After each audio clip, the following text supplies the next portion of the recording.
అందిస్తున్నాను ఒక నమ్మకం ఉంటే మేము మీ కెమెరా మీ మైక్ తీసుకొని రోడ్డు మీదకి పోదాం, ఓ 10 మందిని అడుగుదాం. లేదంటారా ముఖ్యమంత్రి సొంత నియోజకవర్గం పోదాం కొడంగల్.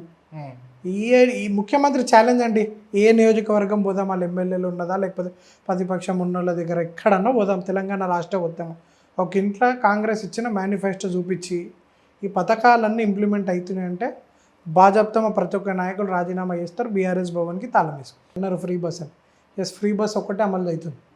ఉచిత గ్యాస్ ఎక్కడ వస్తుంది, 500కి ఎక్కడ వస్తుంది, అదే విద్యుత్ ఎక్కడ వస్తుంది, అవన్నీ కూడా మీరు రండి నిరూపించండి. రైతు బంధు పడలేదు, 1 కోటి మంది మహిళలను కోటీశ్వర్లు చేస్తా అన్నాడు, ఏది 2000 ఇస్తా అన్నాడు, నిరుద్యోగ భృతి ఇస్తా అన్నాడు, ఎక్కడ ఇంప్లిమెంట్ అవుతుంది? ఇంద్రం మిల్లు అన్నారు, ఎక్కడ పూజ చేసిన ముఖ్యమంత్రి, ఎక్కడ ఇటుక పెట్టిండు ముఖ్యమంత్రి? కూల్చుడు తప్ప నిర్మించడం తెలియదు ముఖ్యమంత్రి. గుంపు మేస్త్రి అన్నాడు కదా, నిర్మించడం తెలియదు ఈ మేస్త్రికి, కేవలం కూల్చడం ప్రజాపాలన అని చెప్పిండు. సరే, హైడ్రా బాధ్యతల మీద ఇప్పటి వరకు సమీక్ష చేసిండా ముఖ్యమంత్రి? హైడ్రా బాధ్యతలను కలిసిండా?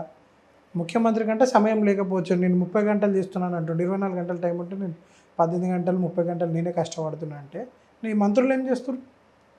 ఒక ఎమ్మెల్యే ఏం చేస్తుండే? ఒక ఎమ్మెల్యే కూడా పోయి ప్రజల బాధ వినలేని పరిస్థితుల్లో ఈరోజు కాంగ్రెస్ ప్రభుత్వం ఉంది, మేము ప్రజాపాలన అని చెప్పుకుంటున్నాం. మళ్ళీ ఇది ఎక్కడ ప్రజాపాలన అనేది ముఖ్యమంత్రి చెప్పాలి.